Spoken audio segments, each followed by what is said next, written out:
I had to perform a contingency lower on the last rappel in Pine Creek in Zion National Park. While I talk, I'm just going to show you some video clips earlier in the day. Unfortunately, my helmet camera died, and I wasn't able to get the whole situation on film. But this is June 2021, and my friend got his VT Prussik stuck about 20 feet into the last rappel, and I had the gear required to do a lower, and specifically to convert the binder block to a lower. And I had just made a video that I hadn't edited to explain some parts of the process. So I was pretty familiar with what I needed to do, but I had some hesitation, and I'll explain as the process kind of unfolded. I'll show you the steps and explain what I did. So I hope you find this useful, and hope you learn something. Now, I'm not claiming that what I'm about to show you is any way correct or the best approach, but it's what I was familiar with most when the skill was required. So that's a little disclaimer.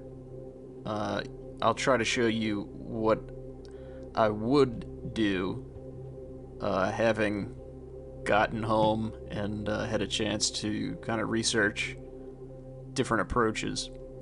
So that'll be at the end, and stick around.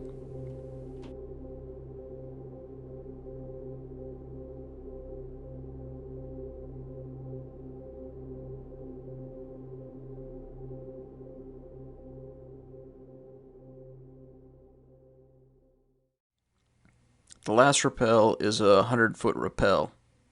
You have a choice of anchor.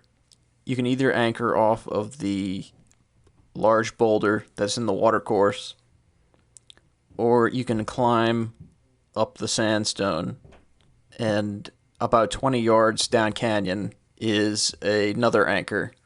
So we chose to go off of the boulder, and my friend went first. He got stuck, and I climbed up right next to the anchor in the position of my sketch here. So I had a comfortable spot to work from, and I just clipped my lanyard into one of the bolts. Here I am explaining that I built an anchor to demonstrate the technical aspects. But first I'm going to show you the gear that I had on my harness and let you take a look at it. I should be putting the text up to explain what each piece is right about now. And if you want to research that, you can pause the video. But these are the items that I had to work with. But I know you might be inclined to not carry a lot of stuff around on your harness. So I put the weight down there. It doesn't weigh that much. And I was really glad to have pretty much everything you see here. I used most everything. And I had to accomplish 3 steps. I had to unweight the carabiner block. I had to install the totem and put the weight onto the totem. And finally, the 3rd step was I had to perform the lower and get him down to the ground. So the first step, I used my quick draw. It's a Petzl 25 centimeter dog bone with 2 ASIM-D carabiners, and I clipped that into the anchor. Ideally, you want the carabiner through the strands on both sides, but it was so twisted that I had to clip into the left webbing only. Once I had the quick draw, I was ready for my Rope Man 2 rope grabs. The first rope grab goes on the rope close to the anchor so that you can easily clip the carabiner into the rope grab. Lock that down and then draw it snug on the rope. Then I was ready for the next rope grab. That goes below the first one and put the carabiner in.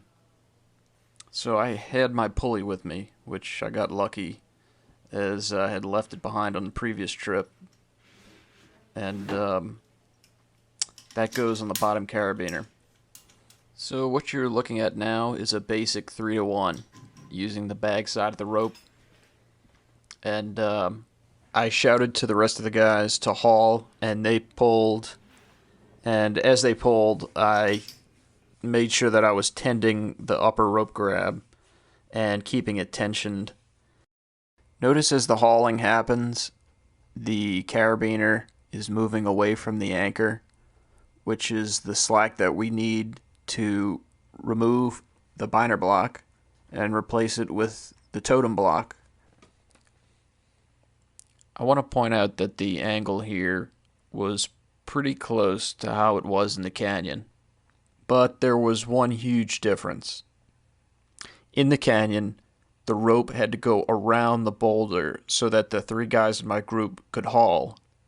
So some of the mechanical advantage would be lost to the friction of the rope across the rock. But with the mechanical advantage, they were able to lift enough to unweight the binder block and put the weight onto the rope grab.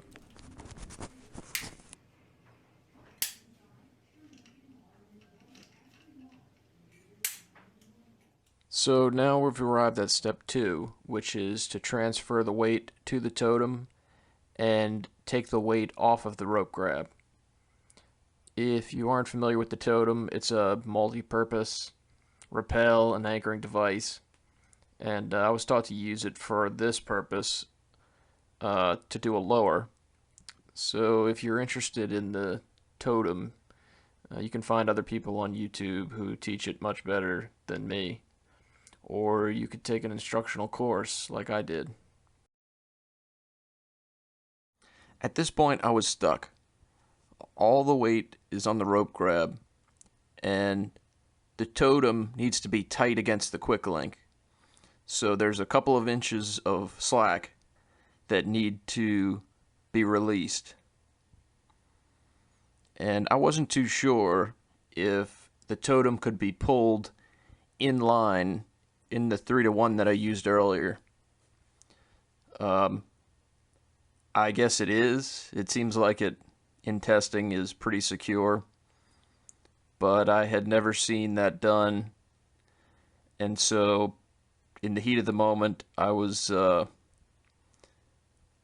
trying to figure out what I could do, and I ended up doing what you're about to see with my canyon rope. I keep this short piece of canyon rope on my harness for various purposes, and I figured if I use this to set up the haul, then I can completely eliminate the main rope from the system and won't have to worry about the totem.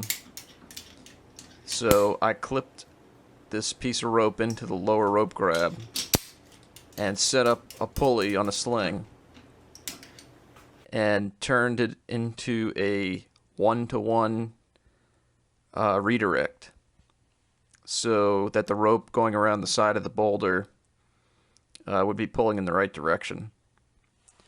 And with 3 guys hauling on it, they were able to lift it just about 1 inch to release the rope grab, and then the friction on the boulder helped them hold it for a second while I was able to free the cam, and then I called for them to lower, and so the totem moved up to the quick link we were ready for step 3, which was to use the totem to lower. This part went smoothly. It was a basic totem lower, and but we had 2 guys with hands on the rope. One guy was a good 8 feet away from the anchor to make sure the tail end didn't slip through our hands. We would catch and have enough time to react to if the rope wasn't long enough.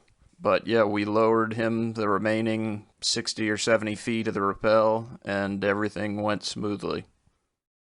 Now I'm going to talk about some quick shouldas, what I should have done.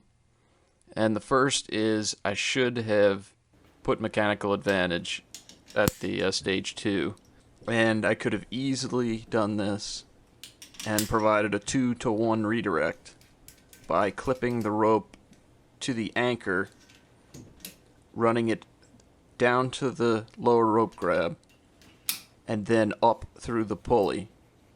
Same rigging, same position of the gear, but just one extra step would have given us a 2-to-1 and made it easier to haul.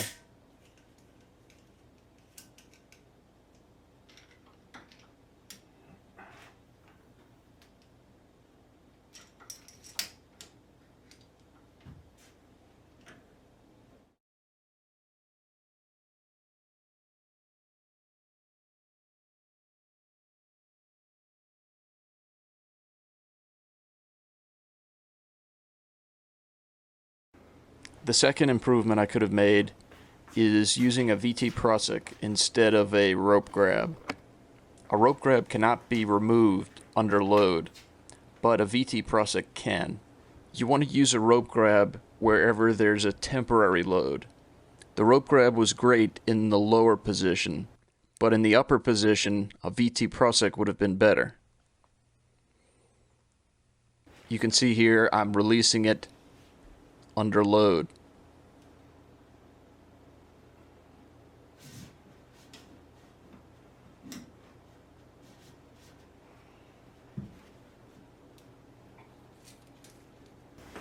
And finally, the third improvement would have been to use a totem block or a figure 8 block to rig the rappel at the beginning. The most efficient way to solve a stuck device or stuck hair in a rappel device or a stuck VT Prussik is to perform a lower.